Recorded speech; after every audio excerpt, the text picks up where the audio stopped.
and welcome to Trapped Emotions Podcast, Episode 5. I'm your host, Andrew. I'm your other host, Tyler. And there's our good friend Tim Tobin coming up here from Pittsburgh.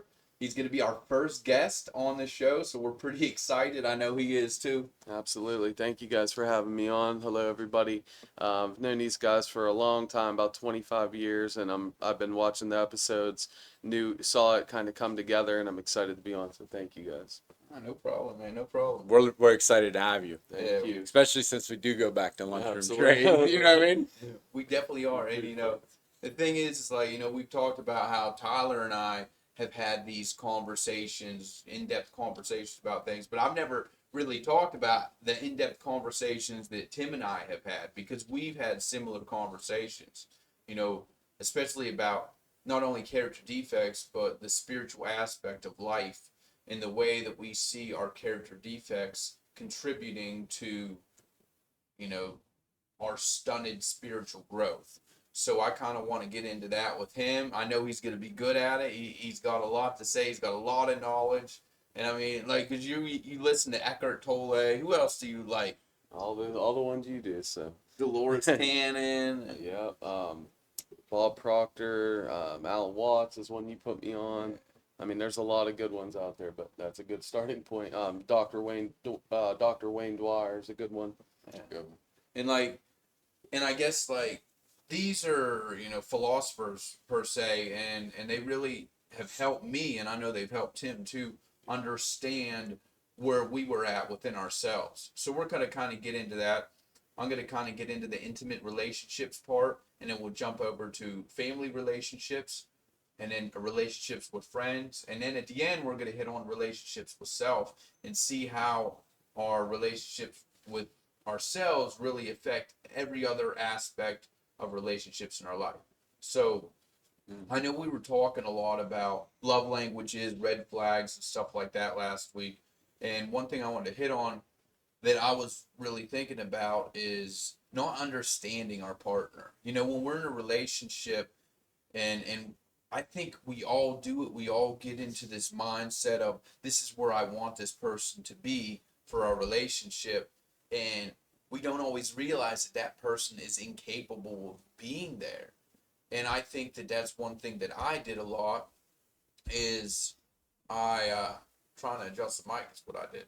No, but is I always got into relationships with women that weren't at the same level, like I said. They didn't have the spiritual capacity where I was to, be in a relationship with someone that was going through the things that I was going through, or that had already been past the things that, that I was going through. So, we'll talk about that a little bit. And I want to talk about the fact that not everyone is going to be where we are. And it's a hard thing to accept and understand in a relationship. Like, what do you think, Tyler? I mean, I think for me, that's what I was saying last week was like, sometimes I get into these relationships and it's not that. It's kind of like you outgrow the person, right? And sometimes somebody outgrows me too. But it's for the simple fact is like, man, I want to be here, but they're not here, right? And I want them to go there, but they're not there. And I can't expect them to go there. And sometimes I put too much high of expectations, like, well, why aren't you getting there? And I agree with you 100% because at the same token of it too, like I have to remember this is where I have to put myself in their shoes, right? Because like I was saying in last week was, man, they might just be okay with where they're at. And like that's okay too. Because sometimes I know like for myself, I always think back like there's been times in life where I'm okay with where I'm at, but I needed somebody to push me strong enough to make me not be okay with where I'm at. Right. And for me, that's anger. Right. Because anger is my biggest motivator. So they piss me off to where I'm like, I'll show you. And I try to change. Right. But I think that, yeah, like I'm 100% with you is sometimes like that's the hard part in relationships for me is like, man, we kind of outgrow each other because I'm constantly trying to grow. Right. And like they might not be wanting to grow. You know what I mean? What do you think, Tim? There's a mic. Sorry about that. Sorry about that. Almost took you out, right? We're getting deep again. I love it because you guys really. One thing I wanted to say real quick is just seeing you guys like express your emotions like this and put it out there, and topics that, like you said, people just don't talk about anymore. And this is going to help so many. I mean, it's already helped me, and I knew you guys, so it's like amazing to see how many people are reaching out and saying, "Wow, I'm so glad somebody's speaking on this." But yeah, with relationships, I've had like long relationships. It's been a couple long ones, and I'm divorced, and went through it, like just like you're saying. And you got to try to, we talked about this earlier before. You got to try to live up to the marriage, and we were together. The one I was with, I got married. We were together 6 or 7 years, and then decided to get married. And I was like, I was telling you guys earlier. I said, why? Like, I seen marriages fail so much with my parents and family and my uncle and aunt. I thought it was the perfect marriage. So to me, it was like, why? And she kind of like hit me like it's about us. I was like, you're right, it is. So didn't work out obviously for this one, but we have a kid, we co-parent well. But yeah, you learn, like, it's give and take, and you got to try to, and like I love how you guys talked about love languages, because if you don't know your partner's love language, you can, like you were saying, you can do everything you think is right because that's your love language. And if you guys haven't, anyone out there doesn't know about it, you can research it online, read the book, because if you're in a relationship, I mean, it'll make a world of a difference if you kind of know what that partner needs, and Who that's wrote what the it's book? all about. Ooh. Do you remember? Uh, Do you know? I don't Doc, remember the name. I got I the book know. out actually on my computer. I don't I remember know it the was a name. psychologist that had studied for like Yeah. 20, 25 years and like got a science down to it. That's a good question though. Yeah, But yeah. no, definitely. And the funny thing is I was just really thinking earlier about love languages because, the girl that I'm with now, she does the similar things that I do in a relationship. And it's just the smallest, minute, minuscule things that might not mean something to you, but to me, they mean the world. It's because it's your Like, language. I Yeah. heated up my little Caesar's pizza earlier, right? And I had it in the microwave, and I had a thing of jalapeno cheddar next to it, right?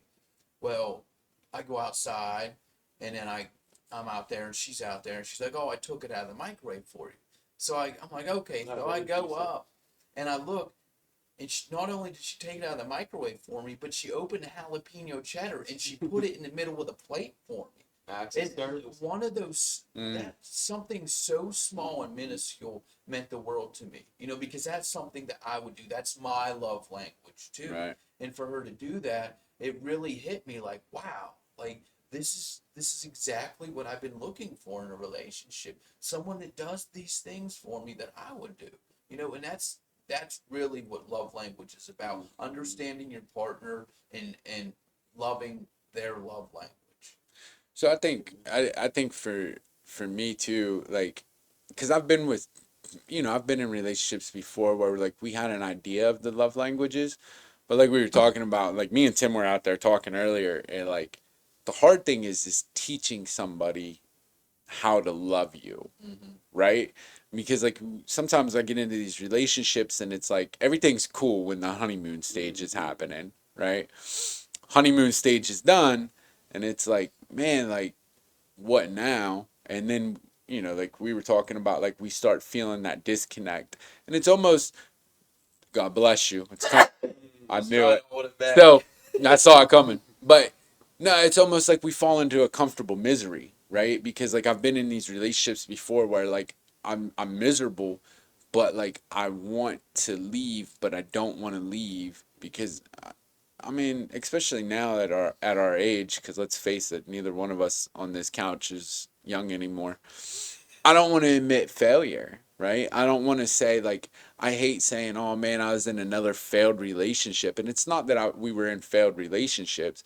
It was that like, man, we weren't communicating, right? Like we weren't communicating the languages, and like Or we weren't able to communicate oh, I like that correctly better. because we were with the wrong partner.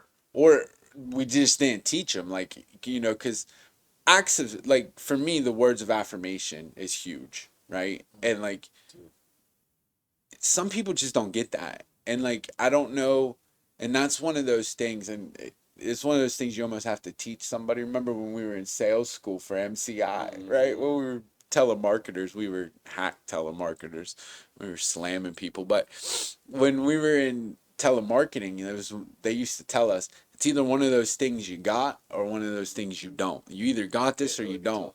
And like words of affirmation is one of those hard languages that like it's hard to teach somebody this is what I need because to them it's like, well, I'm telling you. You know what I mean? Like, what's your experience? Yeah, I mean, and there's to those who have never read it or don't know about it, there's five, right? So there's acts of service, there's physical touch, which isn't just sex. I mean, it's holding hands, it's hugging, things like that. It's words of affirmation, which is big for me too. Gifts, which isn't just like, oh, buy me stuff. It's little things like almost like yours is kind of like acts of service and a Yeah. gift, but you know what I mean, like leaving a note or. And then what's the fifth I'm missing? Do you remember? Um, so acts of service, physical touch, words of affirmation, gifts, and why can't I think of the other one? But anyway, my whole point Quality was, time. yeah, Quality quality time, time, yeah. Quality time's time. big for Which, me. listen, that was my ex's, and like I'd be on my phone texting, and I'm like, I'm here with you. What are you talking about? But I didn't get it because that wasn't mine, you know. So it's like I'm here, I'm with you every day, but I wasn't paying attention. I'd be texting or watching football, or so that was part of probably the problem, you know. But what was I gonna say too? Sorry, I just lost.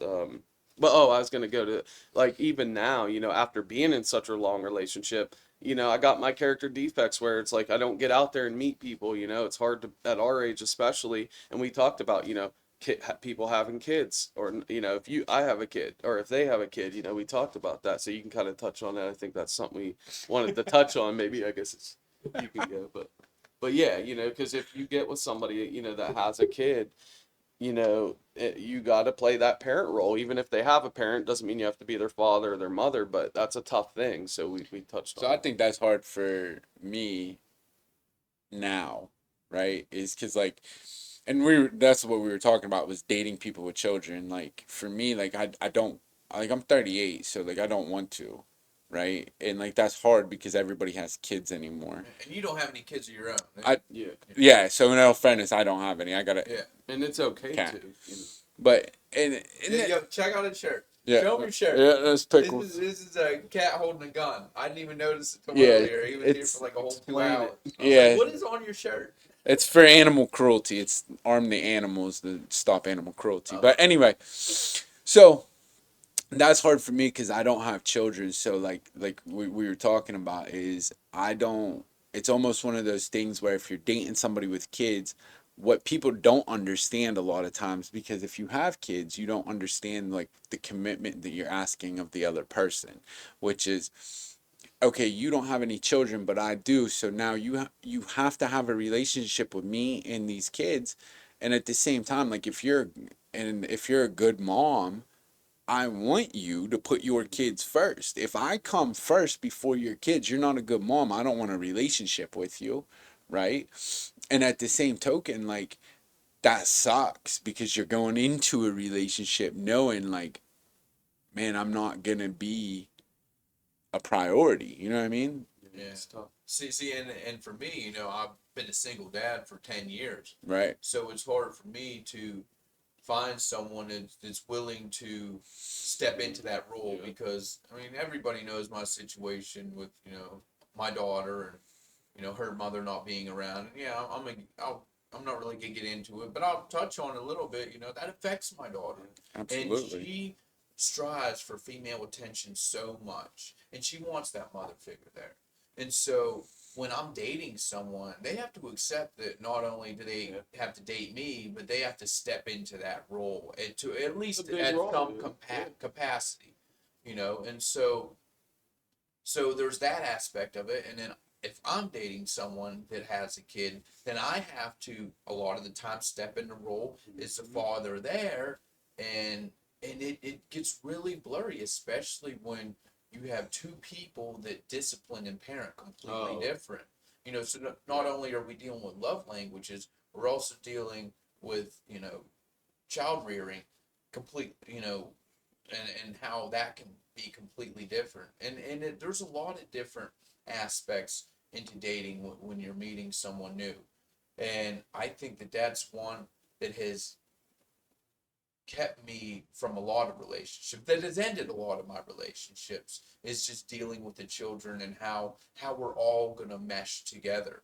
But the relationships intimate relationships are one thing, you know, but I think that also can trickle into our relationships with family, you know, too, because not only do I have issues with my intimate relationship, but you got to remember, you know, growing up, I love my dad. We have a great relationship, but he wasn't always the dad that I wanted when I was growing up. You know, and thank God we do have a relationship that's great today. You know, he's very involved with me. He's very involved with my daughter and my nieces and everything. But I know it's hard for some people to try to deal with those past traumas of how they were raised and things they went through as a kid, and it's hard for them to adjust into their own family. I mean, So I think, and we've been talking about this for a while, and I know like my family's kind of mad at me for this podcast all the way alone. And like the biggest thing is like the way I felt, right? So I know like me and my mom have a great relationship now. Like I love my mom dearly. I go there every Friday because she owns a restaurant here in town. So I go every Friday, make sure I eat and, you know, hang out with her and talk with her. But there was a time where like I felt different, right? And like I felt this way because it was like, man, I didn't understand, right? And like that, I think that's what plays into like family relationships is I have to put myself in their shoes, right? Because like when I was younger, I felt like I was abandoned, right? I wasn't really like my mom did what was best, right? Like first of all, when I was a little kid, she worked multiple jobs to make sure like I remember one Christmas particularly, like my mom worked all these jobs. I'm like, where's my mom at? And then Christmas time came and she bought me every single action figure that was at the store, right? And like, you know, she tried to make sure that I had things, but as I got older and like was dating and she met my stepdad who looking back on it, I was such an asshole too, right? And like my stepdad's awesome. Like I couldn't ask for a better stepdad now, but I didn't understand that then. You know what I mean? Like he's such a cool dude and is always there for me. But at the time I didn't understand that and I was an asshole. And like we've talked about this, my impulse as a child was just out of control. Like I was just doing wild shit, right? And at the same time, like so when I had to go live with my grandparents, I didn't understand it, right? Like, where's my mom? Why are you abandoning me?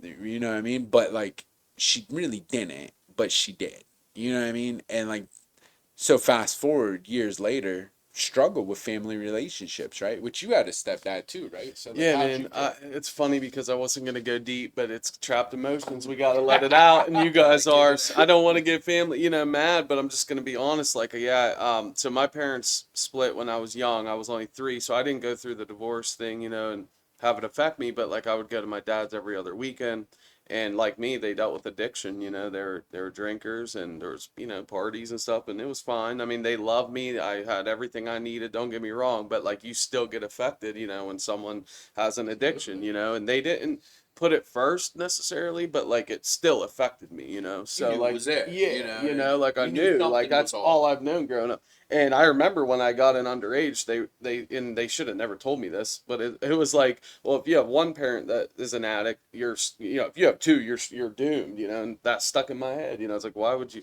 But yeah, and what I was gonna say is, like just like, and I'm really close with my parents, I always have been, but yeah, it does bother me because my mom lives in Iowa. She feels terrible because she moved away. She waited till I graduated. She feels terrible that, especially with my daughter, that she doesn't get to see her a lot, and I'm like, I try to tell her like, and how she raised me and my brother, and she's a school nurse now, so she's like, I see now the parents going to parent teacher conferences and being at all the events and stuff, and I'm like, I try to tell her like, you did great, like we turned out okay, like don't beat yourself up that you're away, and then my dad, he lives up here about an hour and a half from where I live, and and I'll see him on holidays and stuff, but it's like, and this is where I didn't want to go at, but like, he doesn't really like come down to Pittsburgh. It's like my mom's been to my house more than he has, and she's 12 hours away. So that does like affect me. And I don't, but the problem is I don't verbalize it like this, you know, to him. Cause like, that's why I respect you guys, because you guys are bringing out topics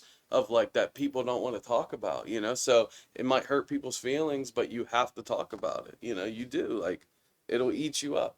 Yeah, for sure. And like, my relationship with my dad, it was very strained growing up. Like I said, I saw friends of mine having relationships with their dad that I strived for, that I just dreamed of. They were like, the TV show Mhm. relationships, Leave It to Beaver, their dad plays ball with them and does all that. And I didn't have that, and I always wanted that. And I was jealous of it. And I didn't understand where my dad was at that point, because he's Right. had similar struggles with things too. Not only just, self, but I mean, you think about it, back then, he's just learning how to be a parent. Right. When our parents are raising us, they're just learning how to be parents. They're not going to know it all. And that Right. was one thing that was hard for me to accept, because growing up, we always struggled because we were always butting heads. He was doing his best at that time Mhm. to raise me the right way and give me the discipline that I needed so I didn't go off the rails like I did. Now, of course, I was pushing back because I already have this pent up anger against him, because he was never to that point the dad that I wanted him to be, that Leave It to Beaver dad Mhm. that I always wanted. And so I didn't, when I got sober, I should say, I'll go there. So when I got sober and I worked on my steps, and I really realized, because I did my fifth step with you, Tyler, and you really helped me realize that my dad was doing the best he could at that point. Forgive it. Yeah. And so, with that being said, I was able to let go all that pent up aggression that I had against him, and now we have a great relationship. Mhm. I love my dad, and he calls me every day. I was just making a joke to Hannah earlier, Yeah. because I was up there and I was like, oh, there's my dad calling. My dad called me 5 times today, and it's That's cool to awesome. have Yeah. that, and I think a lot of that is love languages and understanding the other person. Just Yeah. like in an intimate relationship, understanding the other person. Absolutely. And like you made me think of two things real quick. I won't go long, but love languages isn't just an intimate partner, you know. It goes everywhere. And two, yeah, I you made me think my parents were 23 when they had me. You know, I'm 30. I mean, I was 30 when I had my kid. I couldn't imagine, you know, like I would have a teenager, you know, like almost finishing high school. So I get that, and I don't hold resentments or you know stuff like that. But it's stuff that I just never talked about or released, and just releasing it alone, you know, helps. So I'll say some crazy stuff. So I mean, Of course you. yeah, of course, right? So like for me, like here's the crazy thing is like I always felt like I never had a father, right? Because my dad is so my dad's not really my dad, right? And like I mean, you're not going to tell me otherwise, Yeah. right? Because like my mom and him were together. I think I was like 5 when they got divorced, and then he just stuck around, right? And I never knew that until I was like 13 is when my mom told me, and like automatically I respected him more because I was like he could have left, but he didn't. But I pushed against my stepdad though, right? I'm trying to fight him even though he was there, right? Because I was like, well, you're not my dad, and then I'd go down to North Carolina with my dad, and I'd be like, well, you're not really my dad, right? Yeah. Age 30, and this is crazy because I was working at CYS at the time, and like at age 30, I had met, I used the system, right, and I found my real biological father, and I went and I sat down. I had a conversation with him about like where have you been, like what happened, right? And I heard his side of the story, and then and then like he was like, oh, I'm so happy you found me, and I want to build this relationship, and I never heard from the piece of shit again, right? And I say that because I hold a resentment, right? Because I was Really. like, yeah, because I was like, bro, like I put myself out, like I tried to meet with you, you were all gun ho about it. You know what I mean? Brought me a hoodie from your company and this, that, and the third, and you're all excited. And then you just disappeared, like again.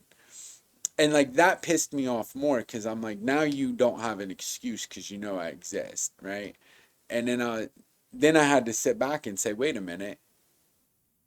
I have two dads. I have my stepdad and I have my adopted father who, my dad's always going to be my dad, right? And like, and I used to think that though when I was little, like you were saying, like I used to be like, man, like where's he at? Because he was in North Carolina, and I'd be like, I just want to hang out with him. I just want to like, I want him to take me to football, and he didn't like football. He liked racing. I didn't want to race. You know what I mean? I'm like, I want to play football. I want to play basketball. But man, I have such a good relationship with him. Like even right now, if I was to call him right now and be like, Dad, I need you, he'd be like, oh, you son of a bitch, I'll be there in a minute. You know what I mean? But he'd show up. You know what I mean? And like, so would my stepdad. So it's just interesting how like we hold different people to different standards. You know what I mean? Because like I said, like I automatically respected the fact that he could have left, but he didn't. But like held that against other people. One thing I realize is like that's that ego in us that wants to control every situation so that we don't have that discomfort. Yeah. Because our ego doesn't want discomfort, or does it? That can get deep. But what I'm trying to say is the ego reacts to discomfort with negative emotion. Okay, so it's best for us and who we are to avoid the discomfort. So we want things that the way that we need them, so we don't have to change who we are. We don't have to, form our, form into anything that, whatever, anything different than what we want to be. And one thing I did want to talk about too is it really made me think, and I've been wanting to talk this, and I have talked about this with other people, is how like the relationships that I've had, intimately, how they can trickle down into relationships with my daughter. So this is the second part of the family aspect. Not only am I dealing with issues from my past, my family growing up, but now I'm dealing with issues with my daughter. And I'm realizing that, a lot of my failed relationships may have contributed to my daughter and the way in her emotional status right now. And it's hard. It's hard to think that, because I want to be the best father that I can for my daughter. And I know past relationships, I put her in situations with women that just weren't good for her. There were people that she should have never been around. There were people that I shouldn't have been around. And I just kind of said, oh, let's just stick it out and see how it goes. And I guess we don't always realize how putting our children in those situations can really affect them.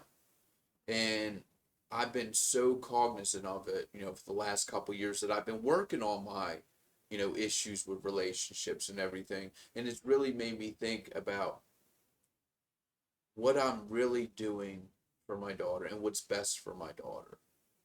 And the thing is like over the years and going through these different relationships, I've realized that what I think is best for my daughter keeps changing in a good way, though. Through these failed relationships, I've got more of a realization of, what my daughter needs.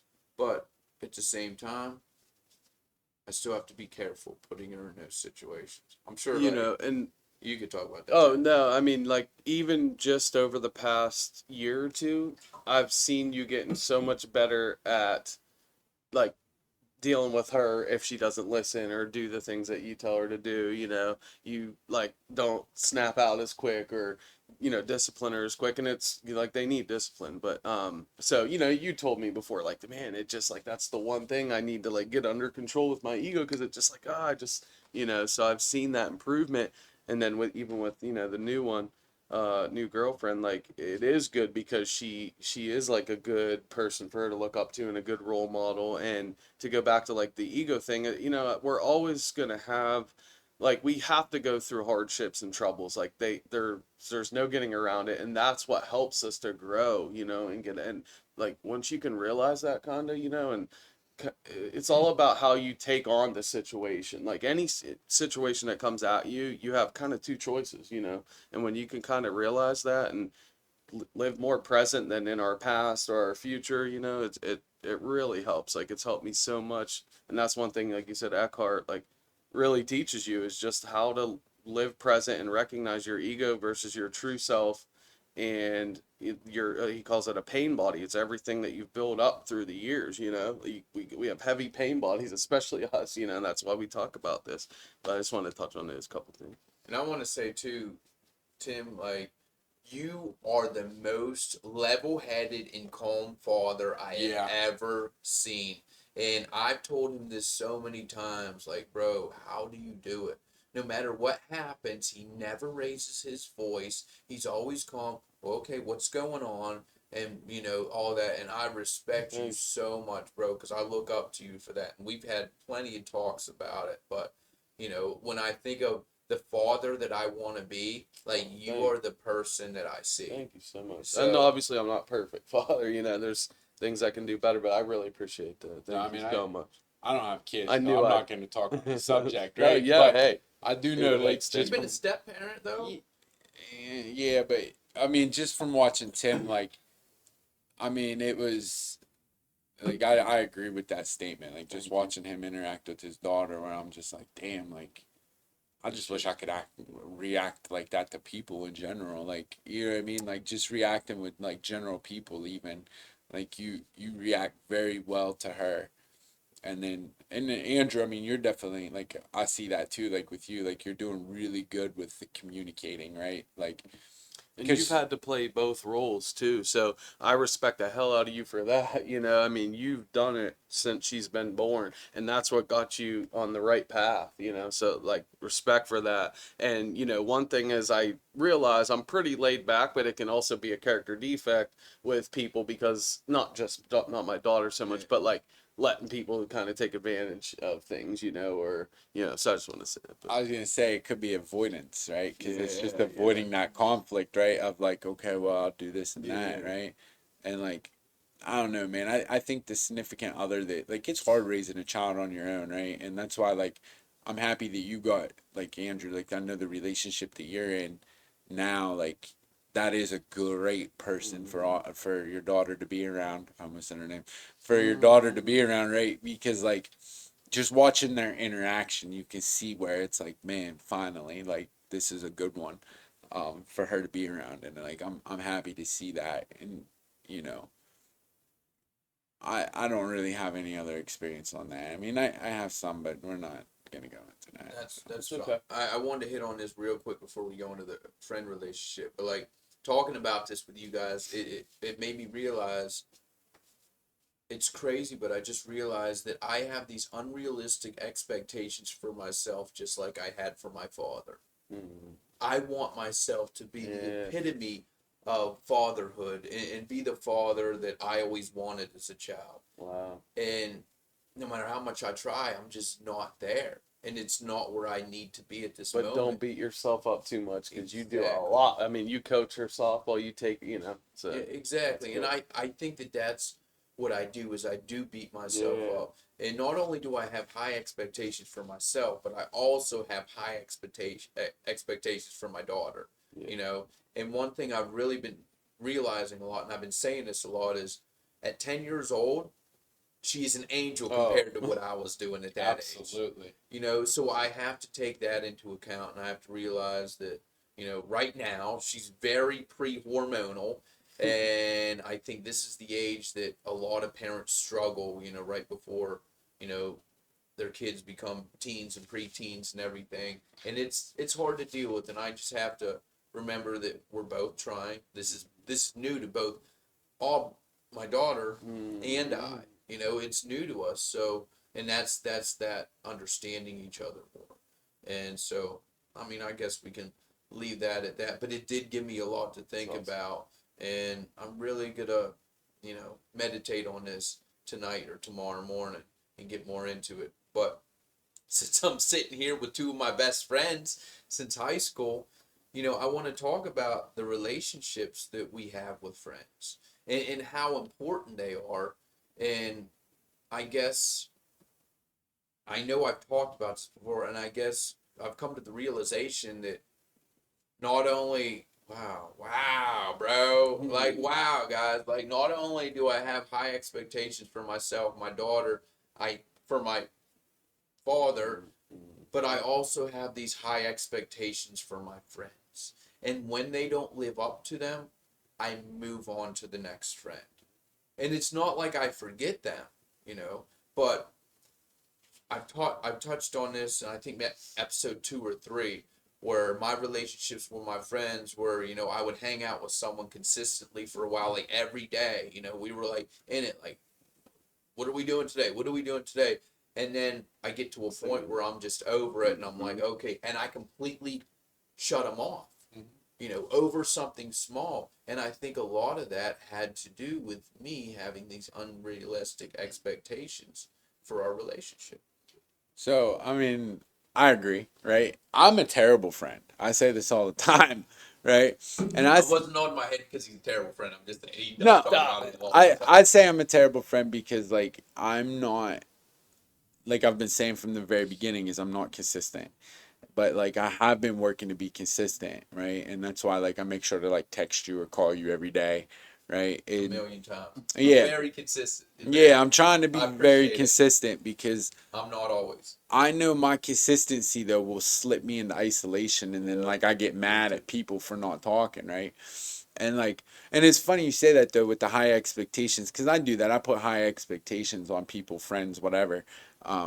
And even doing this podcast, like we were talking briefly, like that even like that comes into play too, where I'm like, because like I even know that about you, right? Where I'm just like, man, like at some point Andrew's gonna want to switch, right? He's gonna want to change this out.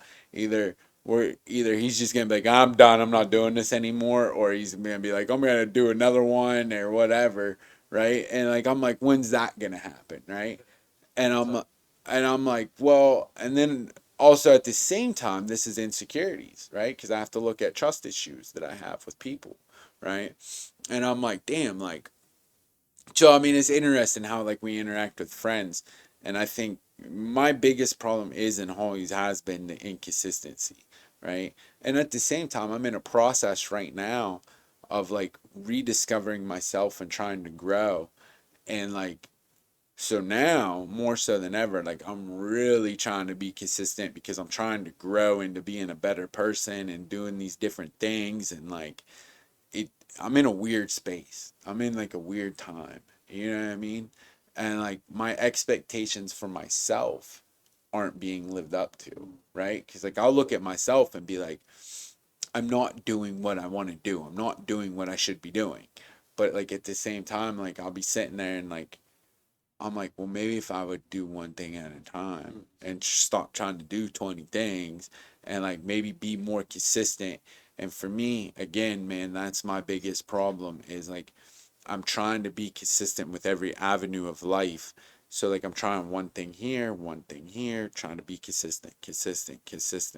And like because my pattern has always been I'm going to be inconsistent till I fall into a relationship. Then I'm gonna disappear, then come back, and then be inconsistent. And like I'm trying so hard not to fall back into those patterns. And like it's hard, man. Like I'm mentally exhausted at night. Like very, because it takes a lot for me to be like, I gotta call somebody, and like I gotta like text you and call you, and like I know it might seem annoying to you, right? And maybe not. It don't matter. But like to me, I'll be like, it's so mentally exhausting because I also have ADHD. So like doing something like a normal person would do is so exhausting for me because like I have to prepare myself.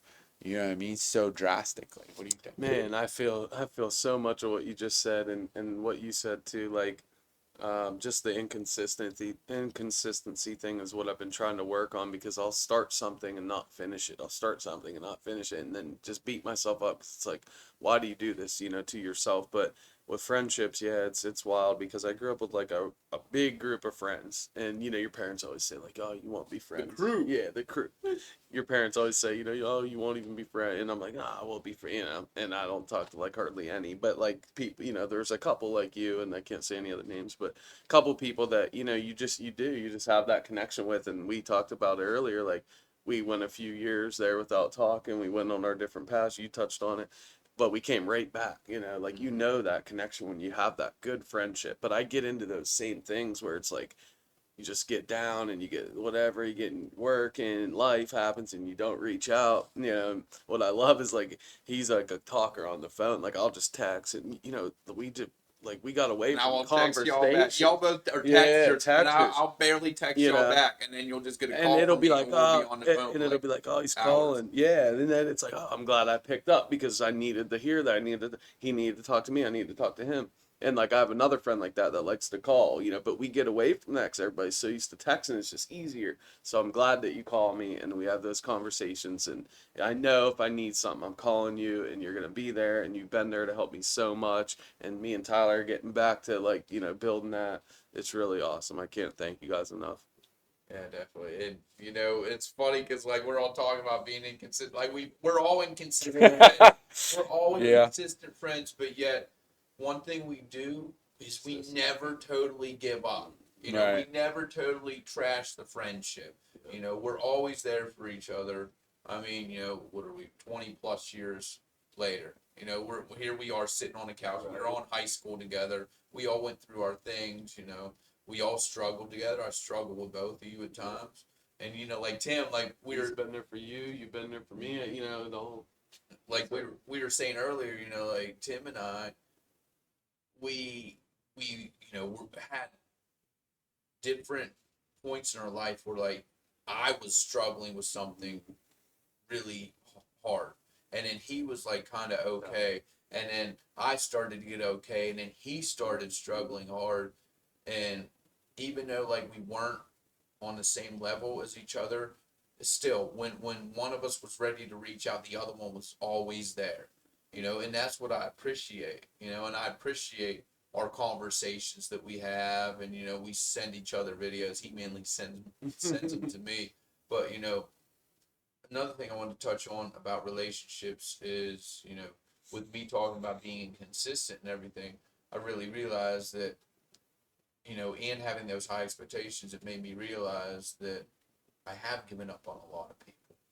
And at times I feel that I had, I had, I don't want to say the right, but I mean, with where I was at in my life, I guess it's the way I justify it. Where I was at in my life, things were going good for me. And then I felt that it was not going to be, it was going to not be conducive to my sobriety if I interacted with some people. And I feel bad because there are people that I cut off because I felt that there was a chance that I could get drugged back down. And it's hard because I still care about those people. And it's something that I struggle with in friendships, whether I should reach out to be there for them or if I should wait for them to be ready to reach out to me. And I guess because like I want to be a good friend and I want to be there for people. Relationships are very important to me, but it's hard when you can't always be there. Which Empaths too. yeah, yeah, and I feel people's emotions. I really do. I can be around someone and I can feel what they're going through. And people come to me and talk to me about things that are going on. Like I guess I have that aura about me that like I'm someone that people can just vent to and just, tell anything to because I have people that do that. And I don't mind listening. I like to listen to people, but sometimes like I can feel those emotions, and then like I have to slowly back away from that situation. That energy can creep into you, because it affects me. So just trying to find that balance of where I can be a good friend, but at the same time I'm not hurting my progress. That's something that I've struggled with. No, I mean I know like we've had this conversation many times where because like there's been people like I'll reach out to and you'll be like, dude, why do you even talk to them? Like they're out there like getting high still. And I'll be like, I don't know, man, like I just don't want to give up hope. But like so like that's I don't I do okay with that. Like but again, the consistency, right? Because like I'll do okay with reaching out to people and stuff, but I don't do okay with like continuously reaching out. right? And it's because I put expectations on it where I'm like, okay, well, we've talked about the problem, Right. we've You're talked gonna about the fix solution, let's fix it. Well, again, sometimes it takes a minute for somebody to feel through the problem, right? And just because I think it's the right solution doesn't mean it is, right? Because that's the ego. And sometimes I have to remember, just because I think that things should go this way doesn't mean that's how it should go, right? Is because sometimes my way is not the best way. And like that's why like it's so important for me now to be consistent with like friends, cuz like look at it here, like with the three of us on this couch, like we can all three come up with the solution, right? But like we can work through it and like talk about it and be like, well, here's the problem, here's the solution. We can kind of all three kind of come to the conclusion where if I'm just stuck out there and it's like, well, this is what it is, I have to remember that like and that's the hard part, man, is like understanding that with friends is like just because I think they should be in a different place doesn't mean that they're ready yet, or it doesn't mean they might be ready. It They doesn't might do mean it a they different way. felt it yet, or it might mean that their path is a whole different path. Who the hell am I to take away from their journey, right? And at the same time, that's that whole expectations, is because sometimes like I want to do that. I want to be like, hold on, let's go from 0 to 60 real quick. I'll take you there and we'll be good. And it's like, no, first of all, I'm going to take away from the journey, and them finding the solution isn't going to be magical enough, right? Think about like when I first got sober, I knew there was a solution, I knew there was a way, but it wasn't special until I realized, aha, this is what needs to be done. Now, of course, there were people pointing to me like, yo, da da da da da da da da da, and like we need that, but I like it's funny that we're talking about this because now that I think about it, it's almost like I want to rob them of their journey and be like, just fucking do it my way, right? Just do it my way. What is that?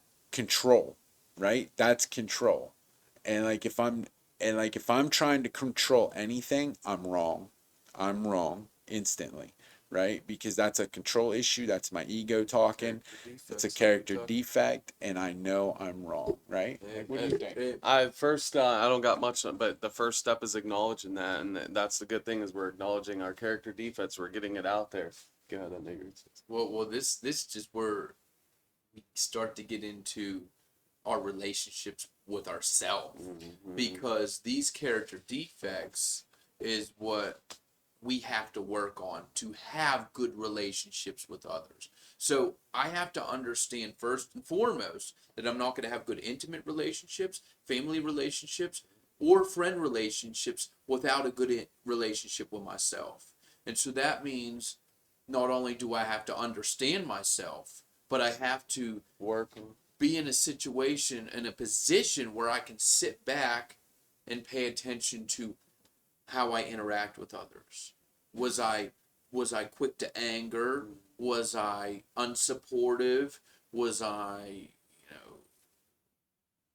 what's that called when we don't, connect emotionally, or we don't feel, or we're unempathetic, I guess, for a lack of better words, when I'm not empathetic with someone, like, why, when someone's pouring their heart out to me, why am I like that? And that's one thing that I've really been working on in the last couple of years, is understanding why I react, why I think, and why I feel the way I do in relationship to my interactions with others.